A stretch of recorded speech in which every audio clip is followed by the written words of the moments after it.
주시는 하나님의 생명의 말씀은 창세기 45장 1절에서 2절 말씀입니다. 요셉이 시종하는 자들 앞에서 그 정을 억제하지 못하여 소리질러 모든 사람을 자기에게서 물러가라 하고 그 형제들에게 자기를 알리니 그때 그와 함께한 다른 사람이 없었더라. 요셉이 큰 소리로 우니 애굽 사람에게 들리며 바로의 궁정에 들리더라. 아멘. 야곱은 세겜 땅에서 양떼를 돌보고 있는 아들들의 안부를 확인하고 싶었습니다.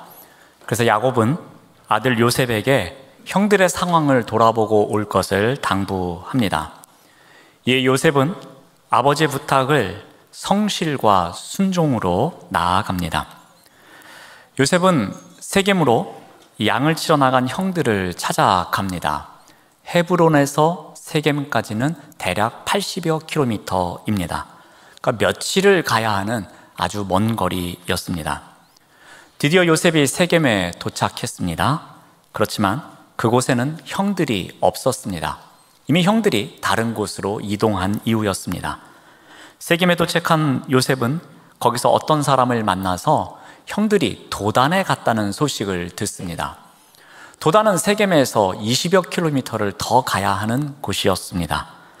요셉은 아버지께서 세겜에 가서 확인하라고 했기에 그냥 거기서 집으로 돌아가도 됐습니다. 그런데 아버지와의 약속을 지키기 위해서 20여 킬로미터를 더 가서 형들을 만납니다. 그런데 이 형들을 만난 그 자리에서 어떠한 일이 생깁니까? 창세기 37장 23절에서 24절은 이렇게 기록하고 있습니다. 요셉이 형들에게 이르매 그의 형들이 요셉의 옷 곧 그가 입은 채색 옷을 벗기고 그를 잡고 구덩이에 던집니다. 그리고 그 구덩이는 빈 것이라 그 속에 물이 없었습니다. 형들의 행동을 묘사하는 단어가 연속적으로 기록되고 있습니다. 그들은 요셉의 옷을 벗겼습니다. 그리고 그를 꽉 붙잡습니다. 그리고 구덩이에 던졌습니다.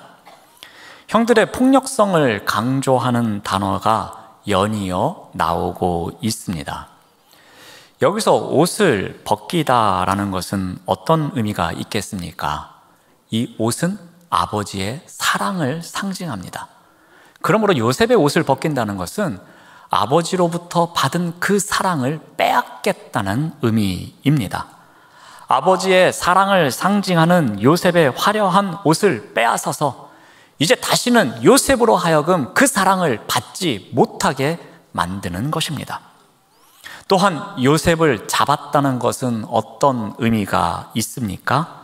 그것은 앞으로 요셉의 의지와는 상관없는 일이 펼쳐진다는 것입니다. 이제는 요셉이 원하든 원하지 않든 요셉의 선택권에 따라서 인생이 주어지는 것이 아니라 이제는 수동적인 인생을 살아갈 수밖에 없음을 이 잡다라는 단어를 통해서 나타내고 있습니다. 또한 요셉을 구덩이에 던졌다는 것은 어떤 의미이겠습니까? 이것은 요셉이 아버지의 명령에 따라서 평안을 전하러 왔는데 오히려 자신의 평안을 빼앗겼음을 나타내고 있습니다. 여러분, 이 구덩이는 그 당시에 빗물을 저장하기 위해서 만든 곳입니다. 쉽게 말씀드려서 일종의 인공 우물이라고 생각하시면 되겠습니다. 그래서 건기 때에는 물 저장소로 사용되기도 했습니다. 그리고 가축에게 물을 먹이기도 했습니다. 예레미야서에 보면은 이 구덩이는 감옥으로도 사용된 적도 있습니다. 그런데 이와 같은 구덩이는 어떤 의미가 있습니까? 절망을 상징합니다. 더 이상 이 구덩이에서는 자신의 힘으로는 나올 수 없습니다. 이 구덩이는 형들의 폭력에 의해서 버려진 장소를 상징합니다. 이제 이 구덩이에 던져진 요셉은 형들과의 관계가 파기되었음을 상징하고 있습니다. 이제 이 구덩이에서 요셉의 고난이 시작되고 있는 것입니다. 여러분, 어떻게 이런 일이 생겼겠습니까? 아무리 이복 동생이라도 그렇지 100여 킬로미터를 달려와서 평안을 전하는데 그 동생을 구덩이에 던집니다. 이 일은 바로 형들이 요셉을 미워하기 때문에 생긴 일이었습니다.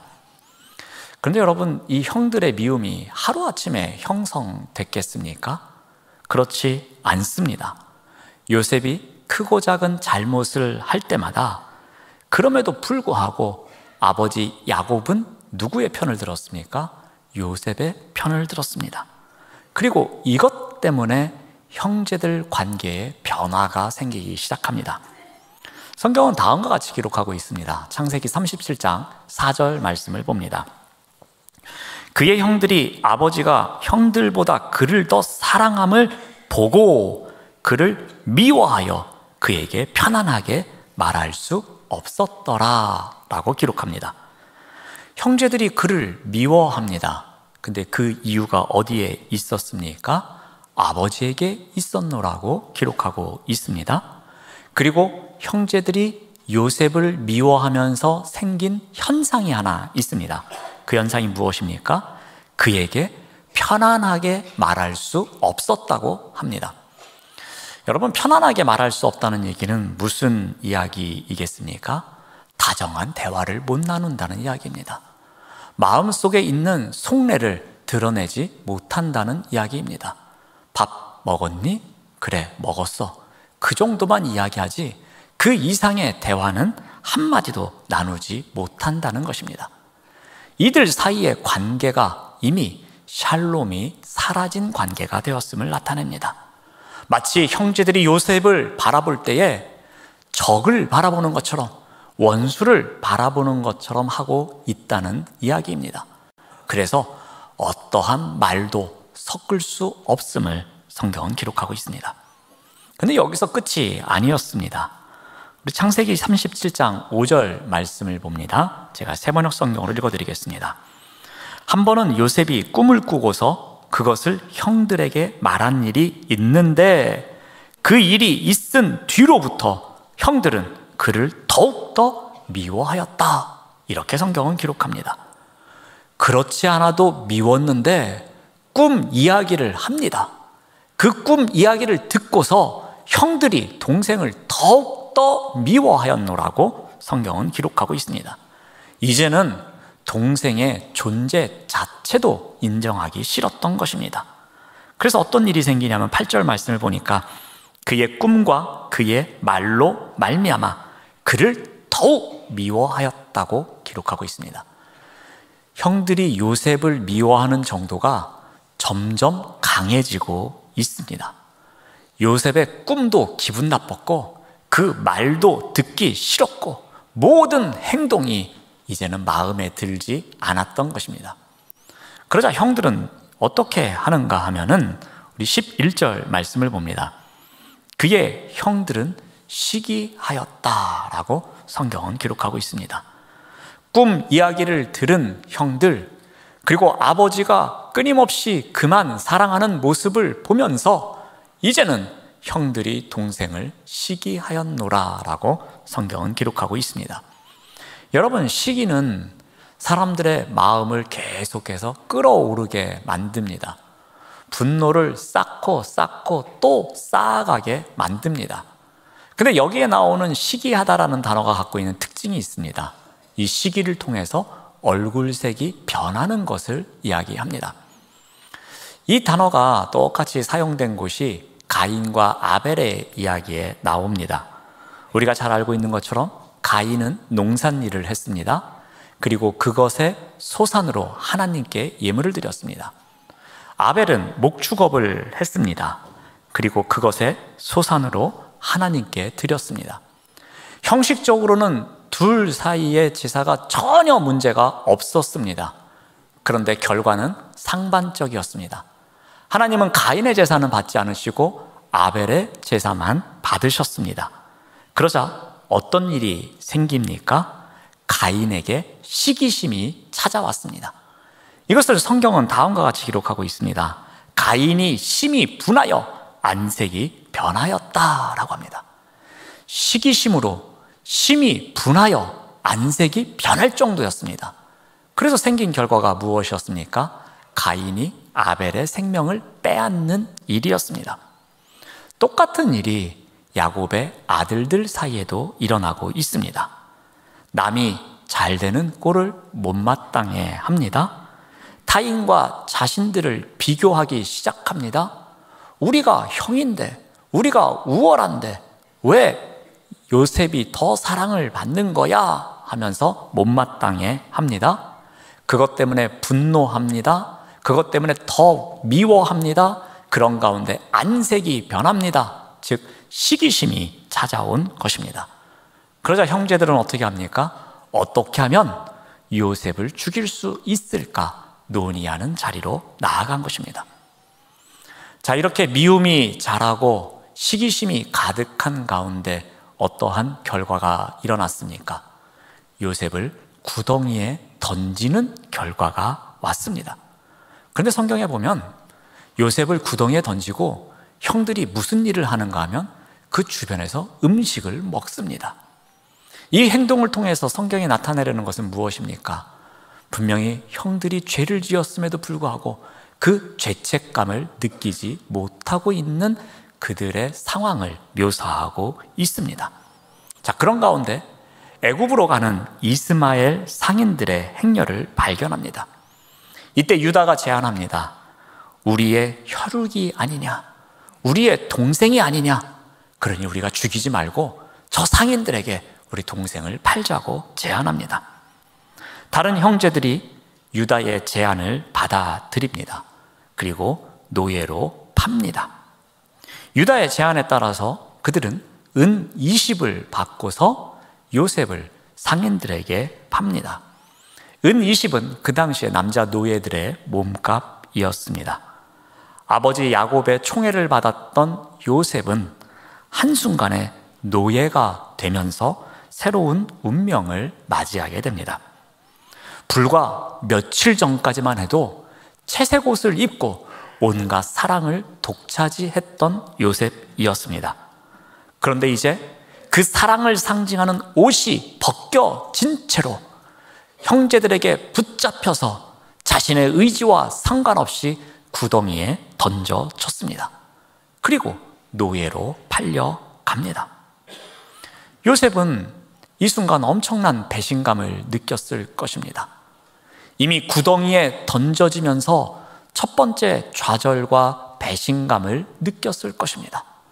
어떻게 형들이 나를 이런 곳에 버릴 수 있을까 생각했을 겁니다. 또한 두 번째로 구덩이에서 건져 올려질 때, 이제는 형들이 나를 용서해 주는가 보다 라고 생각했을 것입니다. 그런데 그런 희망과 달리 상인들에게 자신을 팔아넘기는 것이었습니다. 두 번째로 버림을 받을 때 또다시 배신감이 찾아왔을 겁니다. 더 큰 억울함이 요셉에게 찾아왔을 것입니다. 그런데 이것이 끝이 아니었습니다. 이제 본격적인 고난의 시작이었습니다. 오늘 말씀에서 하나님이 주신 꿈을 가진 요셉이 그 꿈을 방해하는 형제들에 의해서 구덩이에 던져지는 이야기가 나옵니다. 그리고 그 구덩이에서 요셉의 고난이 시작됩니다. 요셉은 형제들에게 엄청난 배신감을 느낍니다. 아버지의 당부를 받고 그 평안함, 샬롬을 전하기 위해서 왔는데 오히려 그 샬롬을 빼앗긴 채로 노예로 팔려갑니다. 그 배신감은 요셉에게 엄청난 충격으로 다가왔을 것입니다. 구덩이에 던져졌을 때의 배신감, 다시 올리워져서 상인들에게 노예로 팔려갈 때의 배신감, 그것은 이 세상 어떤 감정과도 바꿀 수 없는 아픔이었을 것입니다. 사랑하는 여러분, 오늘 말씀에 나오는 요셉의 경우처럼 우리 또한 가까운 사람에 의해서 구덩이로 던져진 것과 같은 일을 겪을 때가 있습니다. 그래서 우리의 샬롬을 빼앗길 때가 있습니다. 여러분, 그러한 때에 어떻게 하십니까? 내가 받은 것보다 더 많은 것을 돌려주고자 하는 마음을 갖습니까? 내가 이보다 더 큰 구덩이에 너를 빠뜨리겠노라 그렇게 결단하며 곱씹으며 살아갑니까? 덴젤 워싱턴이라는 흑인 배우가 있습니다. 그가 나오는 이퀄라이저라는 제목의 영화가 있습니다. 한때 정보국 요원이었습니다. 이제는 은퇴를 하고 택시 드라이버로 살아갑니다. 그러던 어느 날 하나의 소식이 전해집니다. 자신의 예전 동료가 극단적인 선택을 했다는 소식이었습니다. 그런데 이 일을 미심쩍게 생각했던 이 주인공의 동료가 수사하기 시작합니다. 수사를 하던 중에 괴한들의 습격을 받아서 살해당하는 일이 발생합니다. 그러자 주인공은 너무나도 신뢰했고 너무나도 좋아했던 이 친구가 살해를 당하자 이 일을 파헤치고자 합니다. 그 와중에 자신의 후배였고 한때는 파트너로 일했던 사람을 만납니다. 그리고 그와 함께 이 사건을 추리해가며 같이 이 일을 잘 해결하자고 결의합니다. 그런데 사건의 수수께끼를 하나씩 풀어가는 가운데에 이 일의 핵심에는 자신의 옛 동료이면서 파트너였던 그 사람이 중심에 놓여 있다는 것을 발견하게 됩니다. 주인공은 그 파트너에게서 엄청난 배신감을 느낍니다. 아니, 어떻게 이런 일을 할 수 있을까? 그때에 이 파트너는 주인공에게 괴한들을 보냅니다. 택시에서 죽이려고 합니다. 또 집에서 죽이려고 합니다. 심지어는 그가 돌보고 있는 한 소년을 납치하기도 합니다. 이 주인공은 이제 구덩이에 던져진 것 같습니다. 배신감도 큰데 자신마저 죽이려고 하는 상대방을 향하여 내가 응징하겠노라고 선포합니다. 나의 힘으로, 나의 능력으로 너를 응징하겠다라고 하고 그 다음부터 한 명씩 제거해가면서 이 영화는 끝이 납니다. 우리는 주로 가까운 사람들에게 평안이 깨어지고 구덩이에 던져지는 것과 같은 일이 발생할 때에 이 영화 속의 주인공처럼 내가 응징하겠다고 생각할 때가 많습니다. 내가 너에게 더 많은 아픔을 주겠다. 네가 나에게 이런 상처를 줬으니 이보다 더 큰 상처를 줄 거야. 그렇게 결단할 때가 있습니다. 그리고 그것을 행동으로 옮기면서 자신이 동원할 수 있는 모든 방법, 모든 수단을 통해서 상대방에게 응징을 가할 때가 있습니다. 억울함을 내 힘으로 풀려고 합니다. 심지어 그 일이 안 되면 생각만으로 그냥 상상 속에서 복수하는 것을 그려보면서 대리만족을 삼을 때도 있습니다. 우리를 고난의 구덩이에 던진 상대를 더 깊은 구덩이에 던지고 싶어하는 마음, 이것이 어찌 보면 우리의 인지상정이기도 합니다. 하지만 그런 일이 일어나면 씁쓸하고 마음에 들지 않는 우울한 결말을 맞이하는 경우가 대부분입니다. 그런데 여러분, 요셉은 어떻게 했습니까? 요셉은 그 구덩이에서 시작된 고난을 이겨내기 위해서 어떻게 했습니까? 자신에게 주어진 힘, 그리고 자신이 동원할 수 있는 모든 방법을 통해서 자신을 구덩이에 던진 그 형제들에게 보복합니까? 그렇지 않습니다. 요셉은 충분히 응징할 수 있었습니다. 그런데 그런 선택을 하지 않습니다. 양식을 사기 위해서 애굽으로 온 형제들은 곡식 문제를 담당하는 요셉 앞에 나와 땅에 엎드려 절합니다. 드디어 요셉의 꿈이 이루어집니다. 이 장면을 보면서 요셉은 20여 년 전에 하나님께서 보여주신 꿈의 의미가 무엇인지를 깨닫습니다. 그 20여 년 전에 하나님께서 보여주신 그 꿈을 회상합니다. 이 꿈이 지금 성취되는 것을 보면서 아마도 엄청 놀라움을 경험했을 겁니다. 여러 감정이 교차했을 것입니다. 요셉은 흔들리지 않습니다. 형들을 아는 체 하지 않습니다. 총리다움의 엄격함을 갖고 그들을 몰아갑니다. 자신을 구덩이에 던지고 노예로 팔았던 형들을 믿지 못합니다.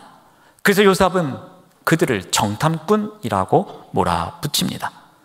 요셉은 포커페이스를 유지하면서 끝까지 그들을 추궁합니다. 형들은 자신들은 무고하다고, 자신들은 정탐꾼이 아니라고 믿어달라고 말합니다. 그래서 그들은 자신들의 결백을 주장하기 위해서 가족사를 이야기합니다. 가족사를 이야기하는 가운데에 하나가 없어졌다고 말합니다. 하나가 없어졌다고 하면서 그들은 또다시 거짓말을 하고 있습니다. 요셉을 그들은 분명히 이스라엘 상인들에게 팔았습니다. 그리고 아버지에게 가서 요셉이 죽었노라고 말했습니다. 그리고 지금 요셉 앞에서도 그 하나가 그냥 없어졌습니다 라면서 거짓말을 하고 있습니다. 요셉은 여전히 그들을 믿지 못합니다. 그래서 정탐꾼이라고 추궁합니다. 너희들이 정탐꾼이 아님을 증명하기 위해서는 9명이 여기 남고 1명이 가서 그 새롭게 태어난 막내 동생을 데리고 오라고 명령합니다. 그리고 그들을 3일간 감옥에 가둡니다. 이 모습을 보면 요셉이 마치 자신의 힘으로 형들에게 응징하는 것처럼 보여집니다. 요셉이 보복하고 있네, 그렇게 생각할 수 있습니다. 하지만 이것은 보복이 아니었습니다. 형들이 그 20여 년 전에 저질렀던, 그리고 지금도 거짓말하고 있는 그 일을 회상하며 그 일을 깨닫고 그 일에 대해서 회개할 기회를 주고 있는 것이었습니다. 요셉은 이제 생각을 바꿉니다. 1명만 남고 9명이 가서 그 막내 동생을 데리고 오라고 말합니다. 이 1명이 시므온이 남습니다. 그런데 이 상황을 통해서 형제들이 깨닫는 것이 있습니다. 아마도 요셉은 이 상황극을 준비한 것 같습니다. 1명 남은 자는 어떤 생각을 하겠습니까? 20년 전에 요셉이 애굽으로 팔려갔을 때, 이 홀로 남았을 때 이런 마음이었겠구나. 우리 요셉이 얼마나 힘들었을까. 그 요셉의 마음을 느끼게 합니다. 나머지 9명의 형제들은 어떠합니까? 돌아가는 가운데에, 맞아, 우리가 20년 전에도 동생을 팔고 동생을 홀로 애굽 땅에 남겨두고 우리가 이렇게 아버지에게 가서 아무 일도 없었던 것처럼 이야기했었지, 그렇게 생각하게 만듭니다.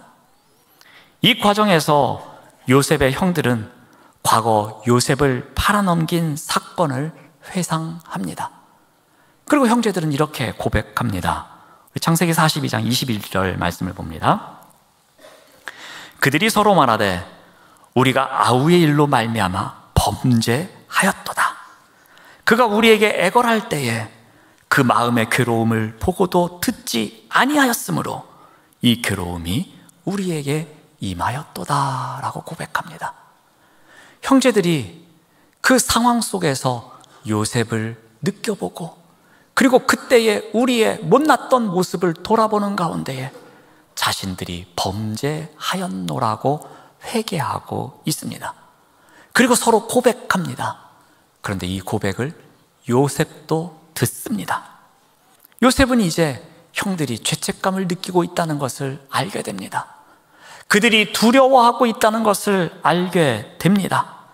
예상치 못했던 형들과의 재회였지만 그동안 알지 못했던 이 사건의 전말에 대해서 요셉도 다 알게 됩니다. 한 번은 이런 일도 발생합니다. 형제들은 곡식을 구하는 일이 잘 마무리되었다고 생각하고 안심하며 집으로 돌아갑니다. 그런데 중간에 베냐민의 자루에서 은잔이 나옵니다. 그들은 다시 애굽 총리에게로 돌아옵니다. 그리고 세 번째로 요셉 앞에서 무릎을 꿇습니다.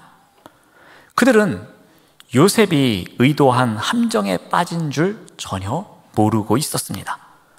요셉이 돌아온 형제들을 또다시 책망합니다. 이때 유다가 나섭니다.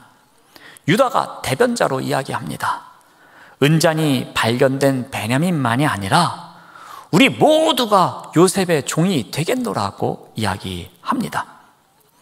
유다의 발언을 들은 바론은 이 베냐민을 홀로 놔두지 않겠다는 것입니다. 그 이전에는 요셉을 홀로 놔두고 그 요셉을 버렸지만 이제는 그런 일을 두 번 다시 안 하겠다는 다짐입니다. 요셉은 지금 형들을 시험하고 있었습니다. 은잔을 훔친 베냐민만 종이 되게 만들고 형들은 돌아가라고 할 때에 과연 형들이 어떻게 반응하는지 그것을 알고 싶었습니다. 그런데 자신을 홀로 버리고 갔던 그 20년 전의 모습과는 달라진 형들이었습니다. 그 일을 회개한 형들의 모습은 이제 달라졌습니다. 그들은 아버지의 사랑 그리고 동생에 대한 책임, 이 모든 것을 갖추고 있었습니다. 심지어 유다는 어떻게 말합니까? 베냐민을 돌아가게 해 주십시오. 제가 베냐민 대신에 총리의 종으로 남겠습니다 라고 말합니다. 이제 형들을 용서할 때가 되었습니다. 이제 형들 앞에서 자신의 정체를 드러낼 때가 되었다고 생각했습니다. 그래서 오늘 우리가 읽은 본문 말씀인 창세기 45장 1절 말씀을 보면 이렇게 기록하고 있습니다. 요셉이 시종하는 자들 앞에서 그 정을 억제하지 못합니다. 그래서 소리를 지릅니다. 모든 사람을 자기에게서 물러가게 합니다. 그리고 그 형제들에게 자기를 알립니다. 자신의 감정을 더 이상 억제할 수 없었습니다. 지금까지의 어떤 상황보다도 가장 극적인 순간이 찾아왔습니다. 이 순간에 그 감정을 스스로가 억제할 수 없었습니다. 그리고 그동안 꿋꿋하게 형들을 시험했고 그 시험에 통과한 이상 더 이상 자신의 정체를 숨길 필요가 없었습니다. 그래서 자신의 정체를 드러냅니다. 그런데 그 순간 요셉은 어떻게 합니까? 45장 2절 말씀을 다시 봅니다. 요셉이 큰 소리로 웁니다. 그리고 이 소리가 누구에게까지 들립니까? 애굽 사람들에게 들립니다. 그리고 바로의 궁중에도 들립니다.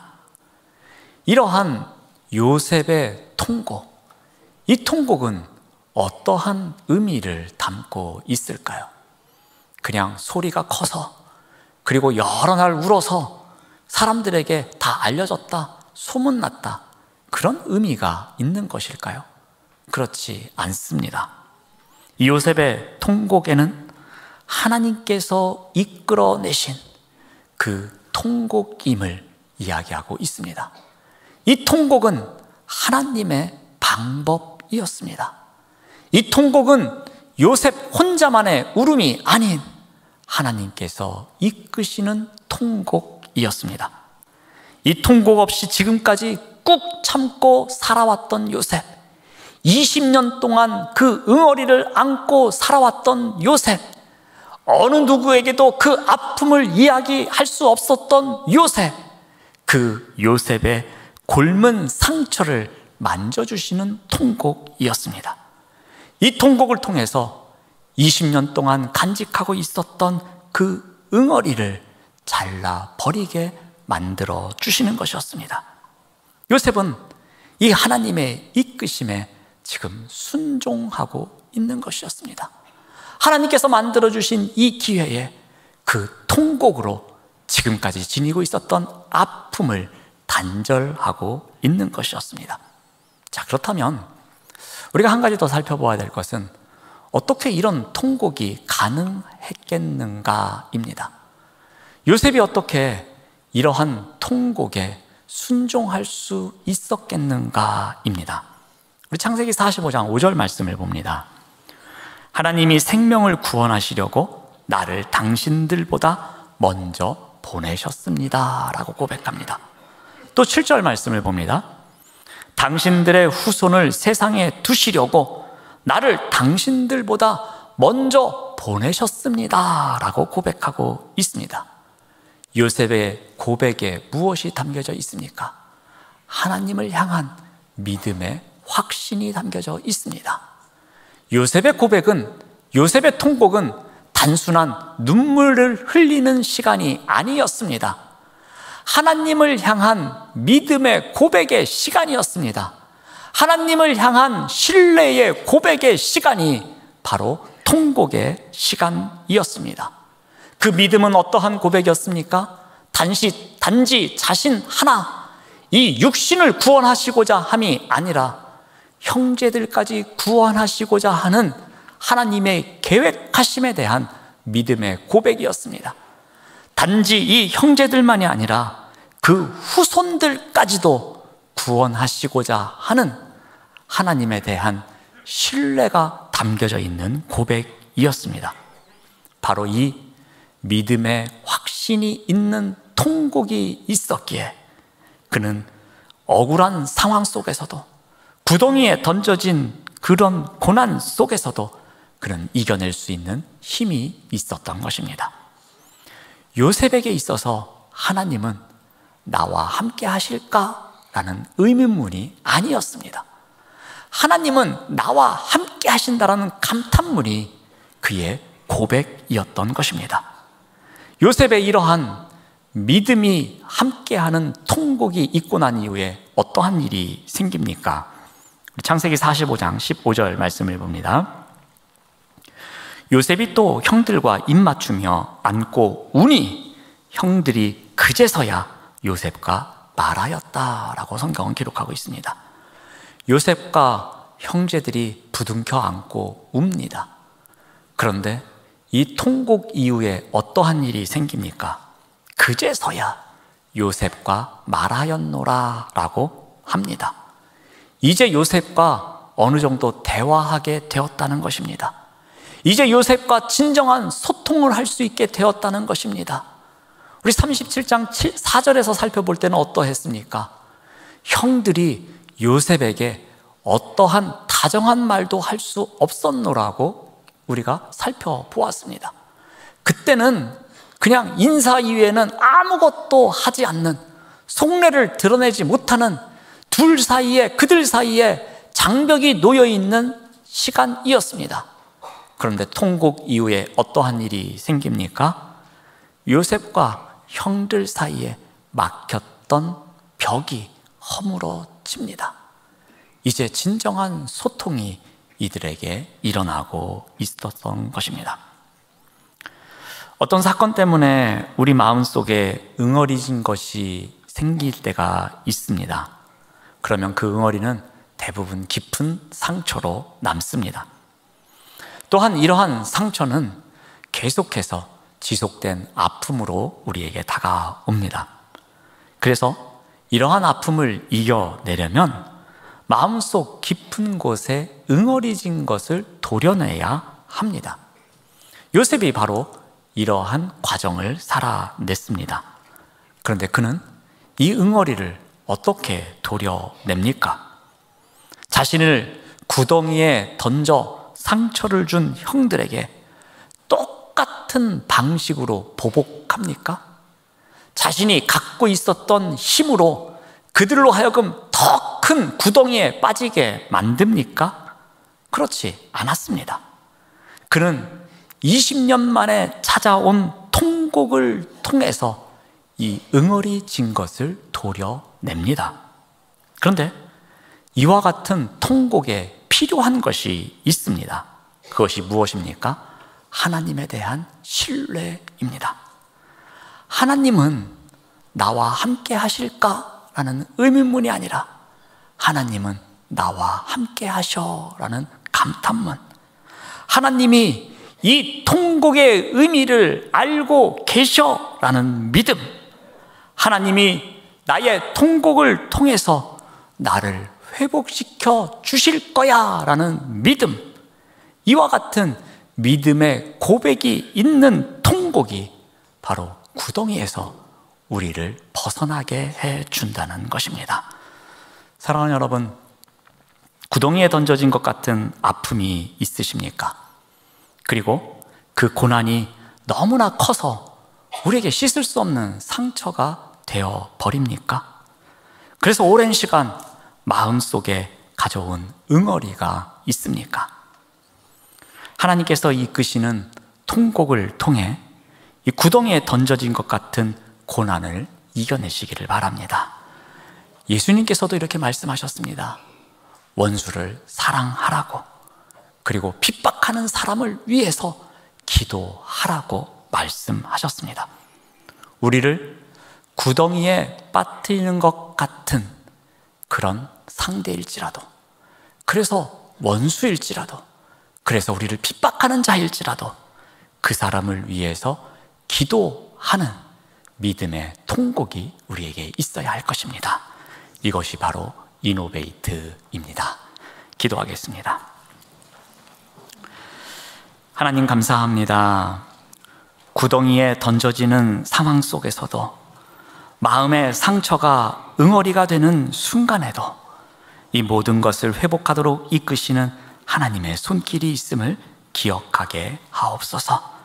통곡의 순간을 통해 고난을 이겨내는 믿음의 고백이 우리에게 있도록 인도하여 주시옵소서. 예수님의 이름으로 기도드립니다. 아멘.